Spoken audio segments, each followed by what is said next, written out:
लेकिन आज एक बड़ा मसला मुल्क के अंदर दरपेश है, वो महंगाई का है। उस पर सारी अपोजिशन एजिटेट कर रही है। अब आप समझते हैं कि महंगाई और अवाम के बुनियादी मसाइल की जो भरमार है, यही नैरेटिव काफ़ी है? अगर हम इसी को लेके चलें तो आपके साथ अवामी हमायत मज़ीद बढ़ेगी और आप हुकूमत को मज़ीद प्रेशराइज़ कर सकेंगे, या उस बयानिए पे अभी तक कायम हैं, उस पे सुई जो है वो अटकी है? देखिए, हम उसी बयानिए पर कायम हैं और आज हर पाकिस्तानी ये बात तस्लीम करता है कि उसकी तकलीफ़ की वजह जो है वो इलेक्शन की चोरी है, वो आइन से इनहराफ है। जब तक वो ख़त्म नहीं होगा, अवाम की तकलीफ़ ख़त्म नहीं होगी। तो आज जो दबाव है वो उस खराबी पर है जो इस मुल्क में गैर आइनी निज़ाम लाती है।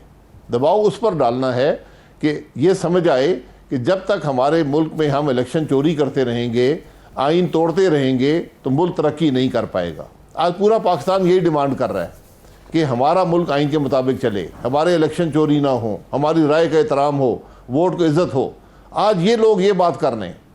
तकलीफ़ की बुनियादी वजह ये है कि इलेक्शन चोरी होते हैं। अब्बास साहब, आप लंदन सुनाए तशरीफ़ ले जा रहे हैं, हसन इकबाल साहब, आप और कुछ और लोग, ये है कोई प्रोग्राम आपका लंदन जाने का मियाँ साहब से मुलाकात के लिए? नहीं, कोई ऐसा प्रोग्राम नहीं है। मैं तो ECL पे हूँ, हसन इकबाल साहब भी ECL पे हैं। अच्छा। आप और मेरा ख्याल है तमाम सारी जमात ही ECL पे ही है। नहीं, वन टाइम परमिशन तो मिल जाती है मेरा ख्याल। लास्ट टाइम भी आपको वैसे लंदन जाने की कोई ज़रूरत नहीं है, जो मुशावरत करनी हो वो हो जाती है। तो मियाँ साहब तशरीफ़ ला रहे हैं दिसंबर में? मियाँ साहब जी तशरीफ़ लाएंगे, इलाज जब हो जाएगा उसके बाद आ जाएंगे। अच्छा, इलाज अभी जारी है? जी, इलाज जारी है। उन्होंने रिपोर्ट भी सबमिट की हुई है। उनके जहाँ तक मेरी नॉलेज है, ये रिपोर्ट में जो लिखा हुआ है कि 3 प्रोसीजर्स होने हैं सर्जिकल, और वो इस वक्त वहाँ पर इसको इलेक्टिव सर्जरी के अंदर रखा जाता है। अच्छा। तो वहाँ पर अभी कोविड ख़त्म हुआ है, तो अभी जो लाइफ सेविंग सर्जरीज़ हैं उन पर काम कर रहे हैं वो लोग। तो जैसे ही इलेक्टिव सर्जरी शुरू हुई, जो मेरी नॉलेज है, वो उनके प्रोसीजर्स होंगे और उसके बाद जब इलाज मुकम्मल हो जाएगा तो पाकिस्तान वापस आ जाएंगे। अच्छा अब्बास साहब, ये IMF के साथ मुज़ाकरात चल रहे हैं। पहले तो खबर आई थी कि शायद नाकाम हो गए, लेकिन वो दोबारा बहाल हो चुके और कामयाबी की उम्मीद की जा रही है। हुकूमत टारगेटेड सब्सिडी देना चाहती है और IMF सब्सिडीज़ ख़त्म करना चाहती है। तो आप समझते हैं, आप चूँकि हुक्मरान रहे हैं और माशी मामलात पर भी आपकी दस्तरस है, ये टारगेट सब्सिडी और IMF का जो पैकेज है ये साथ साथ चल सकते हैं? एक दूसरा ये है कि अगर ये दे दी जाती है तो महंगाई का जो इशू है वो आपका तो बिल्कुल मेरा ख्याल है रहेगा नहीं कि आप पब्लिक इशू बना सकें, तो आपकी तहरीक तो फिर ठुस हो जाएगी।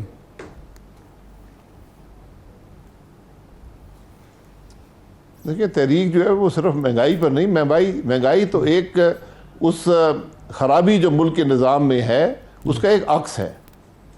मुल्क के अंदर जो महंगाई है वो इलेक्शन चोरी की वजह से है।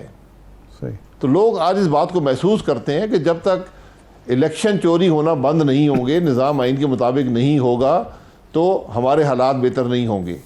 जहाँ तक IMF की बात है, IMF से आप नेगोशिएट करते हैं, टॉक्स कभी फेल या कामयाब नहीं होते। आपका हुकूमत का काम ये होता है कि IMF से जो टॉक्स हैं उसकी कामयाबी जो है उसका बोझ अवाम पर ना पड़े, ये काम होता है हुकूमत का। IMF के हमेशा उनके 2 असरात होते हैं मुल्क की मईशत पर, कि एक महंगाई बढ़ती है और दूसरा जो आपकी ग्रोथ होती है उसमें कमी आती है। ये पाकिस्तान में की तारीख़ में वाहिद हुकूमत थी पाकिस्तान मुस्लिम लीग नून की जिसने IMF का प्रोग्राम मुकम्मल किया और मुल्क को हाई ग्रोथ भी दी और लो इन्फ्लेशन भी दी। ये उस हुकूमत की कामयाबी थी, क्योंकि नेगोशिएशंस ठीक हुए, नेक नीयती से काम किया गया, मामलात को हल किया गया, सिर्फ बातें नहीं की गई और झूठ नहीं बोला गया। IMF के प्रोग्राम में बुनियादी बात होती है कि झूठ मत बोलें, क्योंकि झूठ आपका पकड़ा जाता है। इस हुकूमत का झूठ पकड़ा गया है। ये हर रोज़ झूठ बोलते हैं, मुल्क के अंदर भी झूठ बोलते हैं, मुल्क से बाहर भी झूठ बोलते हैं। और ये बात भी याद रखें कि IMF और ये जो मल्टीलैटरल इदारे हैं, इस पर जो जियोपॉलिटिक्स है उसका असर होता है।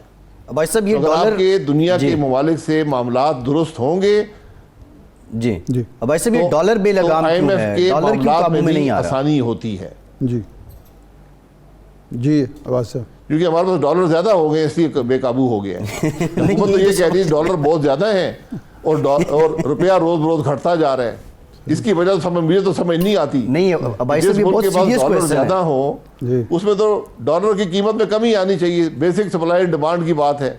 सही, तो यहाँ पर तो मैं यही कह रहा हूँ ना कि झूठ दर झूठ बोला जाता है, हर रोज बोला जाता है और बड़े से बड़ा झूठ बोला जाता है और कसरत से बोला जाता है, ये इस हुकूमत का खासा है।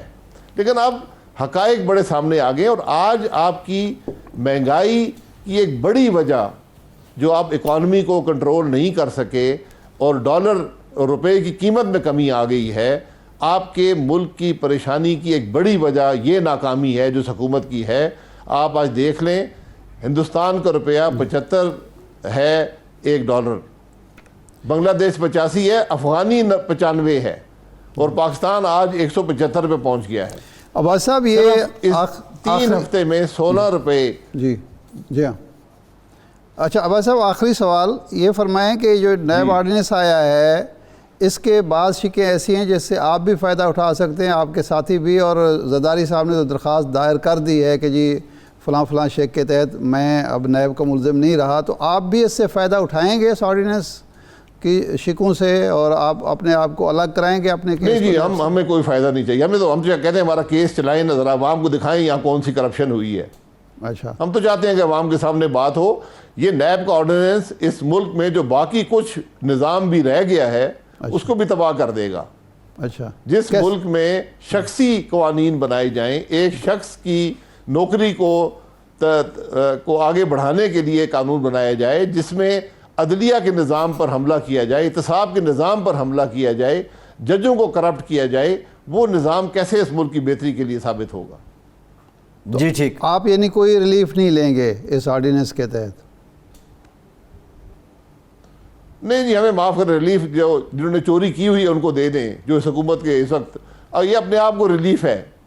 ये अपनी जो चोरी है उनको छुपाने के लिए ये कानून बना है, लेकिन ये इस बात को भूल गए कि कानून कल फिर बदला जा सकता है और इनकी चोरी इंशाल्लाह अवाम के सामने आएगी।